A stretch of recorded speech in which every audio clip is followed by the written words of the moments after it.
10:44 pa lang naman guys. And ang start ng pinaka-duty niya ayun, sa Sydney guys, yung nagpo-part-time dito. Ayun si yun guys, serve na yung Sukal Bichim. Ito yung pinakamalaking size nila. So, kain na tayo. Yun, kain tayo. Malambot. Masarap talaga.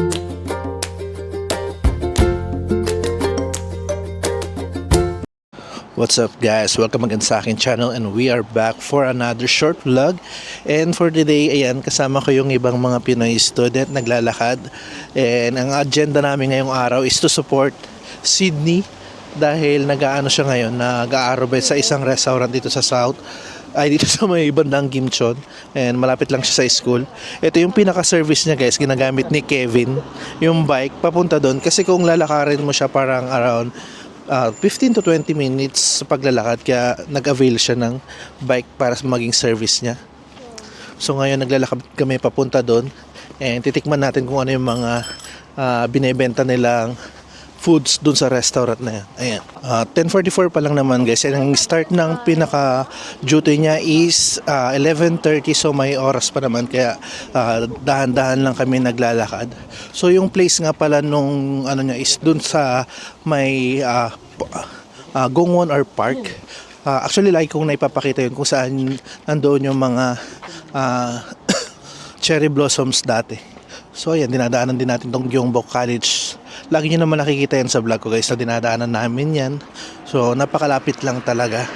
Bali yung petsa ngayon is May 8 and yung weather is medyo ano na siya, magkahalong malamig and mainit, ganun siya.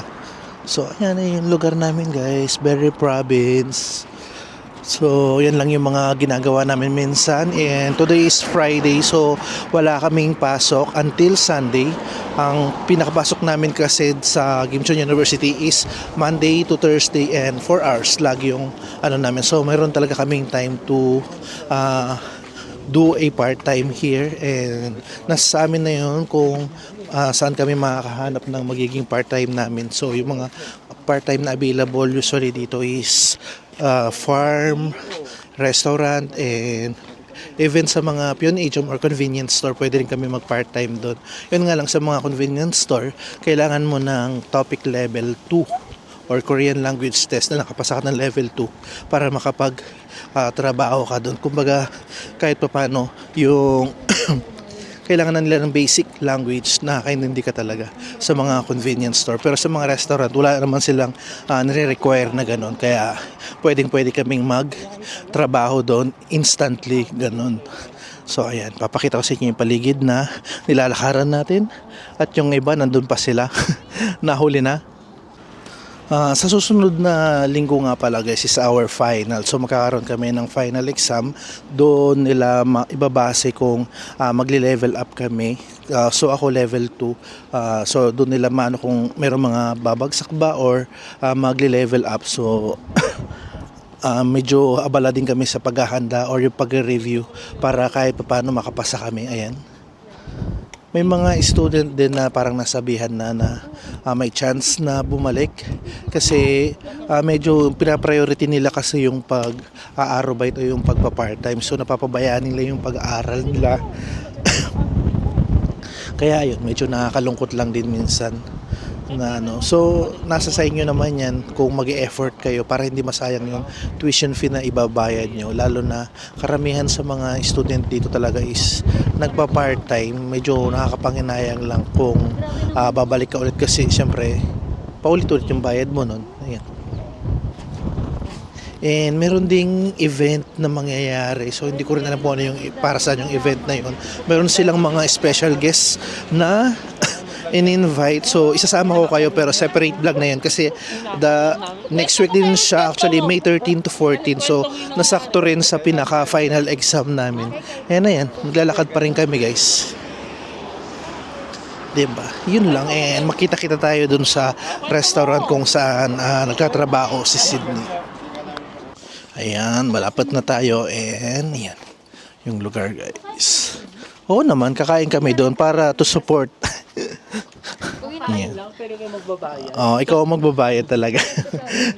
So meron din ano dito, garage car wash guys na available and coffee shop. Karamihan naman actually alam nyo na yan. So makikita nyo yung park dyan. So yung kakainan namin is katabi lang nung pinagtritan na sa amin ni Pastor Cho dati na Twedge Cook Pop. Actually doon talaga yung original na balak namin. Pero sobrang lakas kasi ng restaurant na to. Kasi marami kumakain. Kaya doon kami sa kabilang restaurant kumain. So ito, yung katabi niyang coffee shop. Kung makikita niya, dito siya, yung Boom Nare. Ito yung pinagtatrabahuhan niya. Kung matatandaan nyo, nung episode 2, kung saan kami trinit ni Sir Kim Chon, is dito sa kabila. Gawa nga ng sobrang dami ng tao dito. So ngayon, 11:10 na. 11:30 pa naman yung pasok ni Sydney pero papasok na sa since kakain nga kami ngayon dito. Ayan, papasok na tayo. Let's go. So, ganito yung itsura ng pinagtatrabahuan ni Sydney na-meet namin yung pinakasadyang nila. So, ito yung pangmaramihang tao. Dito kami pumesto sa loob. Hintay natin guys. Ito yung itsura ng kanilang restaurant. Ayan. Sobrang ganda rin, no? Maaliwalas pa. Ayan. So, ito pa yung ibang side. Maliban dito guys. So ngayon nasa loob na si Sydney and tumutulong na siya sa kitchen. So hindi pa natin alam kung alam nung sadyang na class anong kami dito ni Sydney. Supporter ni Sydney. As usual guys, unang sinerve yung banchan and ito yung sinerve nilang banchan sa amin. So mayroong soup dito. Then syempre kimchi tsaka yung mga yan. Diba? And dito rin syempre meron since 5 kami. Marami naman yung isinerve nila. Ayan. So, hinihintay lang namin. So, magti-take siya ng time kasi yung inano naming size ng Kalbi Chim is yung pinakamalaki. So, siguro mga 30 minutes siguro yung hihintayin namin bago dumating. Hindi ko lang din sure actually. Ayan. Yan guys, serve na yung Su Kalbi Chim. Ito yung pinakamalaking size nila. So, kakain na tayo. Yan, umpisa na. Ito yung first time nilang kumain ng Kalbi Chim, itong dalawa. Pero yung mga ex-Korean, expert na yan. Ano, naalala mo na? Mas masarap sa Ay. Hindi ko pa pala titignan sa Tikman muna natin. Ay, sarap. Parang mukhang malambot siya, oh. No? Wow. ito. Yeah. May carrot. Sarap. May green onion. Medyo ano yun, no? Walang patatas. Medyo mahang ng konti. Mushroom. And syempre, ako kukuha na rin. Kuha na rin ako ng sarili ko, guys. Woo! Sarap! Mukhang masarap. Itsura pala. Then, may tok siya, oh. Din yan. So, meron din siyang carrots. Mashed soy, according to, ano. Mahang siya, hindi? Tama lang. No, di ba? Tama lang. Kamusta ang lasa? Ay, ayaw magsalita. Nahiya, guys. Mahihain. Mahihain si Kevin. Alamang sili. Ay, kunting sili pa dapat? Powder. Hindi pa natin. Kamusta ang lasa? Masarap. Masarap, syempre. Kalbi Chim yun. Ako na. Siyempre ang pinaka-expert. Expert na. Pero lahat masarap. Walang hindi masarap.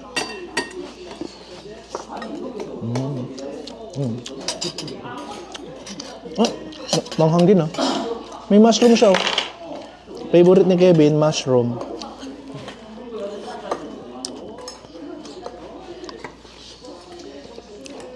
Yan, kain tayo. Short term naman kasing dahilan. Babayad lang nga. Malambot. Masarap talaga yung ano. Pagkain nila dito. Sakto lang din yung ano. Parang kaldereta, yung style. Ayan. Kunti na lang yung natitira. Simot. Ayan. Sa Sydney guys, yung nagpa-part-time dito. Mag-hi ka. Ayan, simot sarap. Tapos na kami guys, lahat. Naubos, konti lang yung natira dun sa banchan. Block na block. Ayan guys, tapos na kaming kumain and lumabas na kami. Yan yung pinagkainan namin, Boom Nare. So kung mapapadpahit kayo dito sa may Gimchon Lake, then recommended siya na kainan kasi sobrang sarap talaga guys. Sobrang lambot nung karne nila and yung lasa, pasok na pasok sa panlasa ng mga Pinoy. At dahil dyan ko nagtapos nitong ating short vlog. So sinuportahan lang namin yung aming kapwa Pilipinoy na nagpa-part-time dito sa Shiktang na to. And right now, siguro maglalakad-lakad lang kami and uuwi na kami. And salamat ulit sa inyong pagsama sa ating short vlog and abang-abang na kayo sa mga susunod namin vlog dito sa may Gimchon guys. And that's it for today. Bye! Pwede yan?